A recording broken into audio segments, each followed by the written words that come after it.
علاقہ. تو وہاں پہ نظر نیاز تھی. وہ آدمی میرے پاس آیا اور وہ جیسے بیٹھا بس ایسے ہی کہ بیٹھا اور کھڑا ہوا کے درمیان میں, جیسے بس بالکل اس کے اٹھ کے فوراً جانا ہے. تو اسٹائل سے پتہ چل گیا کہ اس کو کوئی چھوٹا سا کام ہے اور یہ فوراً بھاگنے کے موڈ میں ہے, زیادہ دیر نہیں بیٹھنا چاہ رہا. دسترخوان ویسے ہی لگ چکا تھا, نظر نیاز کا ہونے والی تھی. تو آیا میرے پاس, کہنے لگا مولانا مجھے ایک دوست نے ایک سوال پوچھوایا, میں آپ کو بتاتا ہوں سوال, آپ مجھے جلدی بتائیے گا, مجھے جانا ہے ایئرپورٹ پہ, میری ڈیوٹی ہے. ایئرپورٹ کے پیچھے کا علاقہ تھا. کہنے لگا ایئرپورٹ پہ میری نائٹ شفٹ ہے, آپ مجھے بتائیں میں ذرا جاتا ہوں, مجھے شفٹ میں دیر ہو رہی ہے. میں نے کہا ہاں پوچھو. تو اس نے کہا مولانا ذرا جلدی سے بتائیں معرفت امام کسے کہتے ہیں.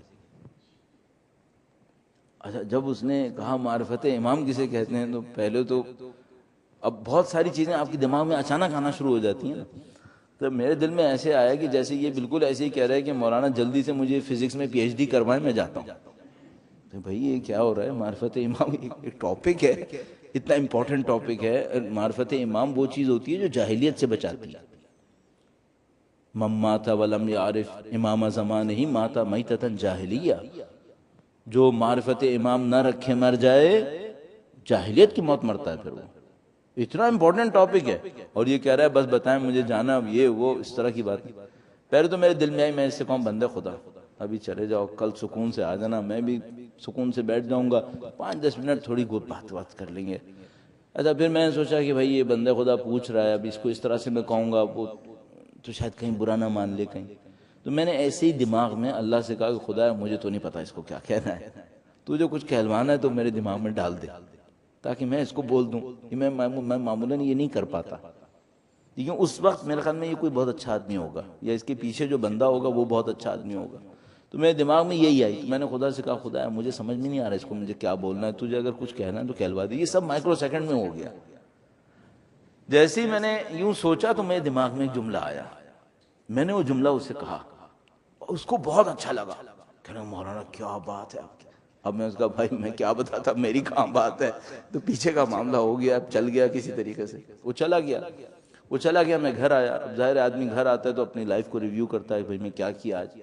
تو میرے ذہن میں آیا کہ یار وہ ایک جملہ آیا تھا میرے دماغ میں, وہ صحیح آیا تھا یا غلط آیا تھا. ایسا نہیں کہ میں ان کو کوئی غلط ٹوکن پکڑا دیا پھر بعد میں کل اس کو واپس لینا پڑے گا. تو میں نے غور کیا کہ یہ جملہ صحیح تھا یا غلط تھا. تو میرے دماغ نے کہا کہ نہیں یہ جملہ صحیح تھا. پھر میں نے اور غور کیا کہ یہ صحیح تھا یا بہت اچھا تھا. تو میرے دماغ نے کہا کہ نہیں بیٹا یہ جملہ بہت اچھا تھا. پھر میں نے سوچا کہ میں اس پہ پریکٹس کر سکتا ہوں کیا. تو مجھے سمجھ میں آیا کہ یہ کوئی بہت بڑا نسخہ ہے, یہ بہت اچھا نسخہ ہے, یہ بہت کارآمد جملہ ہے. پھر میں نے اس کو تھوڑا بہت پریکٹس کیا. ہم نے اپنی 30 سال طالب علمی میں ایک کام جو کیا ہے نا, وہ کچھ چیزوں کو اپنے اوپر آزمایا ہے. بس اگر کوئی حدیث ملی نا کہ اس سے یہ ہوتا ہے تو میں نے کہا چلو کر کے دیکھتے ہیں کیا ہوتا ہے. حدیث صحیح ہوگی تو فائدہ ہو جائے گا, حدیث صحیح نہیں ہوگی تو شاید نہیں ہوگا, لیکن نقصان کوئی نہیں ہے ہمارا. تو ہم نے دین کے نام پر جو ملتا تھا اس میں سے کچھ چیزوں کو آزمایا. تو پھر میں نے اس جملے کو اپنے اوپر آزمایا. میں کہا بھائی دیکھتا ہوں اس جملے سے فائدہ ہوتا ہے نہیں ہوتا. پھر میں نے اپنے اوپر آزمایا تو میں نے دیکھا نہیں اس کا فائدہ ہوتا ہے. پھر میں نے یہ سوچا کہ میں یہ جملہ لوگوں کو بھی بول دیا کروں گا. پھر بعد میں نے بہت دفعہ یہ جملہ بولا. میں ابھی آپ کی خدمت میں عرض کروں گا. درود بھیجے گا محمد و آل محمد. اچھا جو معرفت ہے نا یہ بڑی عجیب چیز ہے. میں نے عرض کیا یہ معرفت اتنی امپورٹنٹ ہے کہ اگر کسی کے پاس نہیں ہے تو وہ اور ابو سفیان ایک ہی ہے. پھر جاہلیت کی موت, ابو جہل کی موت, اس کی موت ایک ہی ہو گئی. جاہلیت کی موت کیپٹل پنشمنٹ, موت سے بڑھ کر سزا ہی ہے.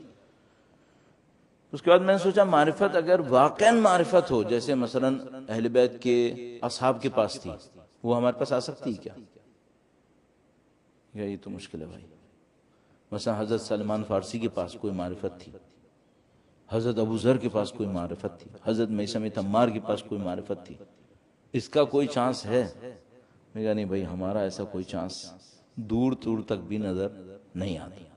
تو اگر اہل بیت کے نزدیک معرفت وہ معرفت ہے جو ان کے اصحاب کے پاس تھی, تو ہم تو پھر سب جاہلیت کی موت میں چلے گئے نعوذ باللہ تعالی.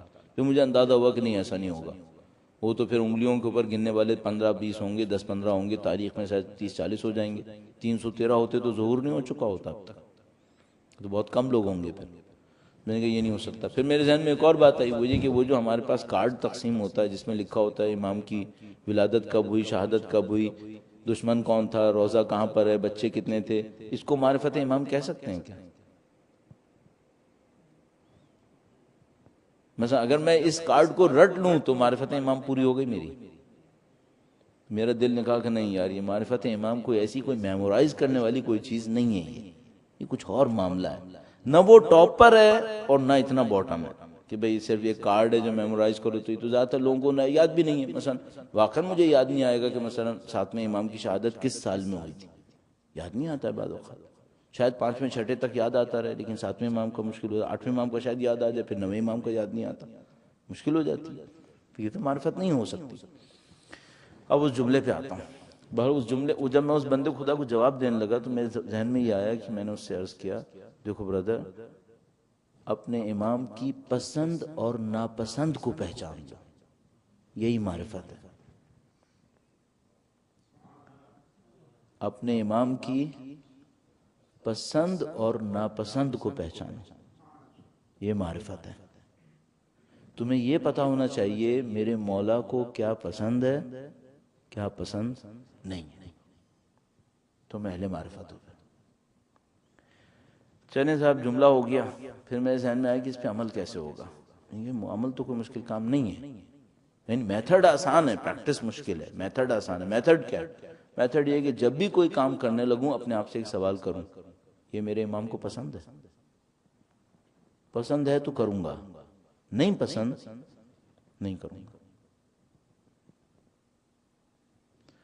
اس سے آسان طریقہ مجھے ابھی تک سمجھ میں نہیں آیا. سادہ ترین کام. بھائی مجھے ٹوپی لگانی ہے نا، میں ٹوپی لگا کے آئینے کے سامنے کھڑا ہوں، دیکھ رہا ہوں کیسی لگ رہی ہے. اپنے آپ سے پوچھوں یہ ٹوپی لگانا امام کو پسند ہے؟ پسند ہے تو کر لو، نہیں پسند اتار دو، ختم. گھڑی پہن رہا ہوں، پوچھوں اپنے دل سے کہ جو میں گھڑی پہن رہا ہوں، یہ گھڑی پہننا امام کو پسند ہے؟ پسند ہے تو پہنوں گا، نہیں پسند تو نہیں پہنوں گا. آپ اپنی زندگی میں یہی کر لیں. جو بھی کام کرنے لگیں تھوڑا سا بریک لیں، پوچھیں یہ امام کو پسند ہے؟ آپ کوئی خرچہ کرنے والے ہیں، اپنے آپ سے پوچھیں امام کو پسند ہے؟ کم سے کم اتنا ہو کہ ناپسند نہ ہو. بھئی کچھ چیزیں ایسی ہوتی ہیں جن کا سمجھ میں نہیں آتا پسند ہے یا نہیں ہے. میں ایک گاڑی خریدنے والا ہوں، مجھے نہیں پتا امام کو پسند ہے یا نہیں ہے، لیکن کم سے کم کیا ہو، ناپسند تو نہ ہو کم از کم. بھئی آپ کا بچہ آتا ہے آپ کے سامنے ایک لباس کے اندر، کہتا ہے بابا کیسا لگ رہا ہوں؟ ٹھیک لگ رہا ہو، یعنی نہ پسند ہے نہ ناپسند ہے، ٹھیک ہے، بیچ کا ہے. پھر ایک دفعہ کچھ پہن کے آتا ہے، آپ کہتے ہیں بیٹا یہ تو تھوڑا سا عجیب سا لگ رہا ہے، اس کو کچھ کر لو. اگر آپ کو کسی کام کے پیچھے لگے نا کہ میرے مولا کہیں گے یہ اچھا نہیں لگ رہا ہے، وہ آپ مت کریں. سٹارٹنگ پوائنٹ یہاں پر ہے. اپنے ہر کام کو ایویلیویشن کریں اپنے دل میں اپنے امام کی یاد کو لا کر، اور اپنے آپ سے پوچھیں یہ امام کو پسند آئے گا. اب میں بالکل پریکٹیکل باتیں کر رہا ہوں نا، میں ایسی میں کہہ رہا ہوں. مثلا آپ نے ٹی وی پہ کچھ دیکھنا شروع کیا، پوچھیں امام کو پسند آئے گا یہ میں یہ دیکھ رہا ہوں، پسند آئے گا؟ فلاں کام کر رہا ہوں، فلاں آدمی سے کوئی باتیں کر رہا ہوں، فلاں سے کسی سے میری گفتگو چل رہی ہے، اپنے آپ سے پوچھیں یہ گفتگو امام سن رہے ہوں گے، ان کو پسند آئے گا؟ یہ اپنی ہر حالت کے بارے میں اپنے آپ سے سوال کریں یہ امام کو پسند آئے گا؟ کم سے کم ناپسند ہو وہ چھوڑ دیں. پسندیدہ کام بھی کر لیں، ہفتے میں ایک آدھ پسندیدہ کام بھی ہونا چاہیے. محنت کر کے انسان کر لے کہ ہاں بھی یہ کام پسند آئے گا، وہ کر لیں آپ. لیکن جو کام ناپسند ہے پہلے اس کو چھوڑیں. ممکن ہے کوئی آدمی کہتا ہے نا، جیسا بعض لوگ کیا کرتے ہیں 10 گندے کام کرتے ہیں، آخر میں صدقہ خیرات کر لیتے ہیں، کہتے ہیں لو اچھا کام بھی کر لیا.